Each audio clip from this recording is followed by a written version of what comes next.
चार बातें सीख कर जो ज्ञान सुनकर हम स्वयं वक्ता बनकर प्रभुता के पात्र बनना चाहते हैं, ये जीव की सबसे बड़ी भूल और दुर्भाग्य होता है। ये संगत भी ज्ञान के अभाव से किसी को से थोड़े से ज्ञान के वचन सुन लिए दास से प्राप्त, और वो ठीक सा बोलने लग गया और सब उसी की तरफ देखने लग जाते हैं। वाह वाह, बहुत अच्छा बोलता है, खाक बोलता है बता। और फिर वही बात बिगड़ जाती है कि गुरु को तजय बजय सो आना तापसुआ को फोकट गया ना। गलत कोई नहीं कहता। जिस जिसके सौपन में संत रामपाल जी आ रहे हैं तो आ रहे हैं। भगवान है, परमात्मा है, भगत के नहीं आएगा तो क्या राक्षसों के सौपन में आएगा? जो भक्ति नहीं करेंगे अगर उनके सौपन में नहीं आएगा तो क्या राक्षसों के सौपन में आएगा? जो भक्ति नहीं करेंगे अगर उनके सौपन में नहीं आएगा तो क्या राक्षसों के सौपन में आएगा? जो भक्ति नहीं करेंगे अगर उनके सौपन में नहीं आएगा तो क्या राक्षसों के सौपन में आएगा? तो ये तो भाई सत्सेवक भाई बहनों का गुरु जी के प्रति प्यार है, उनका प्रेम है, उनके भाव हैं, उनकी श्रद्धा है, उनका समर्पण है, उनका अटूट विश्वास है कि अपनी भक्ति के बल पर वो गुरु जी को जब चाहे जहां प्रकट कर रहे हैं। कोई भोग लगाता है तो परमात्मा प्रकट हो जाते हैं, कभी परमात्मा सौपन में प्रकट हो जाते हैं, कभी परमात्मा वैसे भी सामने खुली आंखों से प्रकट हो जाते हैं। तो ये तो भगत के भक्ति भाव देख के परमात्मा प्रकट होता है। इसमें आपको ये ईर्ष्या नहीं होनी चाहिए, ये जलन नहीं होनी चाहिए आपको। इसमें आपको ये ईर्ष्या नहीं होनी चाहिए, ये जलन नहीं होनी चाहिए आपको कि फलाने भगत के तो बार बार गुरुजी प्रकट हो रहे हैं तो गुरुजी की मौज भाई। आप मना करोगे गुरुजी को प्रकट होने के लिए? आजकल हर कोई अपनी अपनी व्याख्या संगत में जो है वो बताने लगा है। जैसे दास लाइव आता है, ऐसे ही कुछ भाई बहन है जो अपने अपने अनुभव शेयर करते हैं। मुझे गुरुजी ने दर्शन दिए, मुझे गुरुजी ने ये कहा, मुझे गुरुजी ने वो कहा। तो आपने उनकी बातों पे यकीन नहीं करना है। तो आपने उनकी बातों पे यकीन नहीं करना है। तो आपने उनकी बातों पे यकीन नहीं करना है। वो जो भी बात आपको बताते हैं कि मुझे गुरुजी ने दर्शन दिए, गुरुजी ने मुझे ये कहा, गुरुजी ने मुझे ये वो कहा, बेटा ऐसा करो वैसा करो।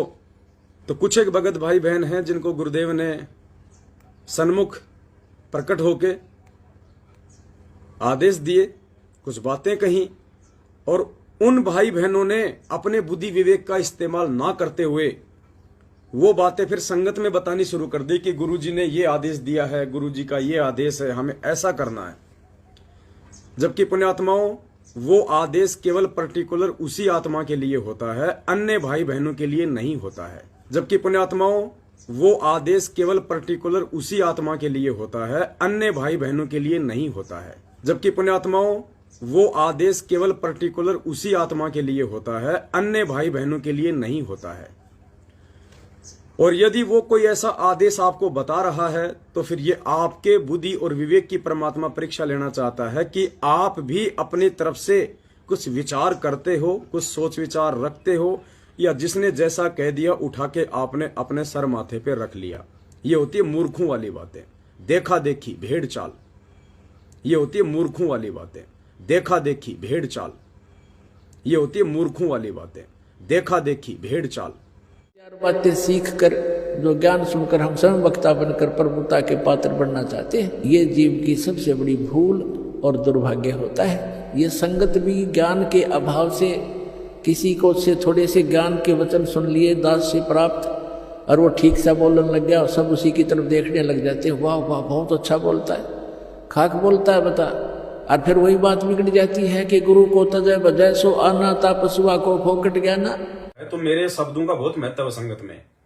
दास के मुख से निकले शब्दों का बहुत ज्यादा महत्व है, भाई बहन फॉलो करते हैं। तो मेरे शब्दों का बहुत महत्व है संगत में। दास के मुख से निकले शब्दों का बहुत ज्यादा महत्व है, भाई बहन फॉलो करते हैं। तो मेरे शब्दों का बहुत महत्व है संगत में। दास के मुख से निकले शब्दों का बहुत ज्यादा महत्व है, भाई बहन फॉलो करते हैं। अभी सत्संगों को सुनकर आम व्यक्ति की जुबान पर यह सत्य ज्ञान चढ़ जाएगा, और हो सकता है इस दास से भी अच्छी तरह कोई बहुत मीठी मीठी बात बना के इस ज्ञान को सुनाने वाला भी आपको मिल जाएगा। और आपके अंदर एक विशेष कमजोरी है हमारे अंदर कि हम किसी की लतीफेदार बातें सुन ले उस पर इतने प्रभावित हो जाते हैं, बहुत गणे, फिर उसकी महिमा गाँव आइए हमारे भी सुनाइए सत्संग, आजा हमारे भी। इससे क्या होगा कि आपके हृदय में उस व्यक्ति व्यक्ति विशेष के प्रति अपने गुरुदेव से ज्यादा श्रद्धा बन जाएगी, और ऐसा बनने से आप पतिव्रता पद से गिर जाओगे। ये गुरु महिमा माता है। गुरु को तजय बजाय जो आना था पशुआ को फोकट ज्ञाना, उस वो आपको मीठी मीठी बातें बता सकता है इस ज्ञान के आधार पर दे कुछ नहीं सकता। जैसे प्रधानमंत्री या मुख्यमंत्री किसी विशेष स्थान पर जाते हैं, उनसे पहले वक्ता बहुत कुछ बोल देते हैं, ऐसा और जमीन आसमान मिला देते हैं, हमारी सरकार ये कर देगी, हम ये कर देंगे, लेकिन वो कर कुछ नहीं सकते, वो बोल सकते हैं। मुख्यमंत्री या प्रधानमंत्री आता है, 2 शब्द कहता है कि तुम्हारा ये काम भी हो जाएगा, तुम्हारी सड़क भी बन जाएगी, तुम्हारा वाटर वर्क्स भी बन जाएगा, तुम्हारा स्कूल भी बच्चों का बन जाएगा। उसने इतना ही कहना, वो उसके शब्द में शक्ति है, और वो बोल रहे थे उनके शब्द में शक्ति नहीं है, वो नहीं कुछ कर सकते थे। ऐसे ही ये ज्ञान सुनाने वाले केवल व्यक्ति प्रभुता तो पा जाते हैं बोली समाज में, लेकिन इनके पास नाम देने का अधिकार है नहीं, शब्द शक्ति है नहीं, ये कुछ नहीं दे सकते। लेकिन हमारे अंदर एक विशेषता है या कमजोरी है, विशेष कमजोरी है। एक समय एक कमाल जो मुर्दा जीवित किया था कबीर परमेश्वर ने, अपने बच्चे की तरह रखा और उसको नाम दिया, सतनाम दिया। अब जवान बच्चा था, थोड़े से दिनों में सतगुरु की सुनकर बातों को, बड़े मीठी मीठी बातें लतीफे द्वार सुनावर, काफी संगत प्रभावित होगी। और सब आकर कहें कि गुरुदेव बस कमाल तो आपको भी माफ करने वाला है, बहुत कमाल की बातें बताता है, बस हद कर रखी है उसने तो। कबीर साहब कहा करते थे, बातें बताना और बनाना ये कुछ और बात है, और समाधान नहीं है तो वो बातें व्यर्थ हैं, चाहे कितनी मीठी बनावे। और ये कह देना कि आपके तुल्य है या आपसे भी बढ़ गया है, तो भी आप पतिव्रता पद से गिर गए, आपकी भावना गुरु से अटकी, आप नामहीन हो गए, आपका नाम समाप्त हुआ। इतना ही नाजुक नाता इस प्रभु की भक्ति का है। कबीर साहब ने उस कमाल को भी समझा कि नादान क्यों अपने कर्म बिगाड़े, तू अपनी भक्ति कर ले, ना गधा बना हो, ऊपर तेरे ऊपर कृपा हुई है प्रभु की, और अपनी भक्ति कर ले, इनको मत गुमराह करे। अब इन 2-4 बार सतगुरु ने उसको टोक दिया तो कमाल नाराज हो गया, और जाकर के ना काफी दूर की तो और जाकर के कहीं पर अपना आश्रम बना लिया। क्यों, वो चेले चपटे जो गुरुदेव के थे वो उसके ऊपर प्रभावित हो गए थे, उसकी मीठी मीठी बातें सुनकर कि आप वहां आश्रम बना लो, अलग से रहा करो। आश्रम बना लिया, कमाल गुरुद्रोही हो गया। और गरीबदास जी कहते हैं, गुरुद्रोही की पैड़ पे जय पग आवे वीर, 84 निश्चय पड़े नु सतगुरु कहें कबीर। पूरे संत परमात्मा तुल कबीर परमेश्वर ने छोड़ कर गुरुद्रोही हो जाना, गुरु से दुश्मनी कर लेना, बराबर में आश्रम बना लेना है, ऐसे ऐसे करना, ये गुरुद्रोही कहलाता है, गुरु की निंदा करना। तो वहां आश्रम बना लिया, और ये हमारे जैसे भोले भगत मूड, और कमाल था चतुर प्राणी, बातें वही बतावे लेकिन ज्ञान उसके पास नाम देने का आदेश था को नहीं। तो यहाँ कहा कि चतुर प्राणी चोर हैं, ये मूड मुग्ध है ठोठ, और संतों के नहीं काम की इनके देगल जोठ। इतने सत्संग सुनकर फिर भी आन संत से भगत से प्रभावित होते हैं तो उनको कोई ज्ञान नहीं, उनका पल्ला वो तो मूड है, और वो मूड उन नादान नीचों जैसे ही है, कमाल जैसे के, और उनके पीछे पड़े रहो और जाओ नरक में दोनों। अब कमाल वहां आश्रम बना कर रहने लगा, खूब मीठी मीठी बातें सुनाओ। वो जो श्रोतागण थे बहुत गुण आने लगे, आश्रम भर जावे, सत्संग सुनावे हर हफ्ते में एक दिन। अब क्या हुआ, कुछ दिनों के बाद उन श्रोता गुणों का नुकसान होने लगे, क्योंकि परमात्मा ने जो सहारा दे रखा था वो वापस कर दिया, कनेक्शन डिस्कनेक्ट हुआ, बिजली आई नहीं, पावर नहीं आई, तो पंखे चलने बंद हो गए, तो उनको सुविधा समाप्त हुई। कुछ दिनों में उनकी वह सब हानियां होने लगी। अब आपको कितने ही मीठी बात बताता हो कोई, और एक नुकसान हो जावे, आपने उस संत की बात कति नहीं सुनावे, दोबारा नहीं जा सकते वहां पे। तो ऐसा ही पहले तो मीठी मीठी बातें अच्छी लगे थी, क्योंकि अच्छा सुरीली आवाज थी, जवान लड़का था, खूब बोल बोल को सुनाओ था। थोड़े से दिनों में वहां पर 5 व्यक्ति जान लग गए। अब कमाल ने सोचा भाई की बात हुई, कोई भी नहीं आता, तो उसने क्या किया कि गुरुदेव का भंडारा करेंगे, कबीर साहब की कहते वर्षगांठ बनाएंगे, जन्मदिन, ये उसने समय निहित कर दिया। और जगह जगह प्रचार कर दिया। तो सोचा, गांव में बहुत कुछ कहा, तो वो निश्चित जब दिन आया सबको कहा कि सब दूध देकर जाना नगर निवासियों को, और खीर बनाएंगे, भंडारा करेंगे साहिब के नाम पे। अब उस नगरी वालों में कबीर साहब की कृपा से ऐसी चेतावनी, अंदर से ऐसी धारणा भर दी कबीर साहब ने कि हर व्यक्ति, क्योंकि जून का महीना कबीर साहब की जयंती जून में आवे, जेठ में, उसमें दूध भी पशुओं के नीचे बहुत कम हो जाता है, बहुत कम दूध वाले पशु दूध देते हैं।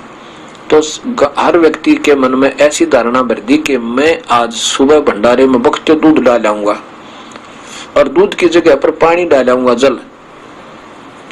और किसने दिखा है मेरे एक गिलास पानी में, और सब तो दूध डाले ही डालेंगे, वहां मेरा एक गिलास जल होगा तो क्या पता लगेगा। अब ये सोच के सुबह उठे और लोटे में जल भरे और ढके कपड़े से ढककर, और वहां जाकर कहे, सत साहेब महाराज जी, कमाल का सत साहेब भाई, सत साहेब आ गए? कहाँ जी? दूध लाए हो? कहाँ जी? डाल दो वहां पात्र में। बाहर एक पात्र रखा था, अब जाए और पात्र पे भी कपड़ा डाला हुआ था, कपड़ा ऐसे करे और नीचे डाले पानी, चल पड़े। सभी के सभी, कोई एक आधा तो दूध लाया नहीं, सभी की ऐसी धारणा होगी लोटा लावे और सत साहेब बोले और दिखावे कि हम लाए हैं, और ड्राम में डाल जावे। वो सुबह पानी का ठोक दिया, वो जल का भर गया सारा। अब कमाल बड़ा प्रसन्न हुआ, क्या तो सारा ही गांव झुक गया, या तो 5-4 ही आते थे। उसने सोचा कि फिर तेरे पे गांव प्रसन्न हो गया है। अपने जो रहा करते आश्रम में चेले चपटे, उन तो बोला कि भाई बना लो आज तो खीर और दूध, खूब ठाठम ठाठ हो गए। अब उन शिष्यों ने, वहां के सेवकों ने उठाकर देखा, वो पर्दा उस मटके का, उस पात्र का, उस ड्राम का जिसमें दूध डाल रहा था सारा गांव, वो तो पानी का भरा। कमाल से कहा शिष्यों ने, सेवकों ने, कि महाराज जी तो दूध नहीं, वो तो सारा गांव पानी से भर गया। उसने, कमाल ने देखा, कमाल है, ऐसी बात थोड़ी हो सकती है। देखा तो वो पानी ही पानी था। इतना शर्मिंदा हुआ, वहां से रात को उस आश्रम न छोड़कर ना जाने कहां मरा जा गए। ऐसे कहते हैं, गुरुद्रोही की पैड़ पे जय पगावे वीर, वो 84 निश्चय पड़े नो सतगुरु कहे कबीर। गरीबदास जी कहते हैं कि ये चातुर प्राणी चोर हैं, ये मीठी मीठी बात बनाने वाले बात वही बता रहे हैं, लेकिन उनके पास नाम देने का आदेश नहीं है, तो जीवन खो रहे हैं। ऐसे ये गुरुद्रोही जो होते हैं, गुरु जी से अलग होकर के उन अपने भोली आत्माओं को गुमराह जरूर कर लेते हैं अपने मीठी बात बना के, और वो अनजान लोग कहेंगे गुरु से भी अच्छा है तो बहुत अच्छी बातें बताता है, तो इतने में भी बात बिगड़ जाती है। गुरु को तजय बजय जो नाता पशुआ को फोकट गया ना। उसके लिए कवि गरीबदास जी कहते हैं कि ये चातुर प्राणी चोर है, विचक्षण है, ये चतुर प्राणी दिखे सियाने पर वस्तु नहीं, न उनके पास नाम देने का आदेश और न ही वो सत्य ज्ञान है। चोर है मूड मुग्ध है ठोठ, जो इतने सत्संग सुन के भी उनके पीछे लगे वह कहते हैं ठोठ। तो संतों के नहीं काम के उनके देगल जोट, वह उनके साथ, उन विचक्षण चतुर प्राणियों के साथ ही मरने योग्य हैं, जो इतना सत्संग सुन के भी उनकी बातों में फंस जाते हैं। ऐसा परमात्मा के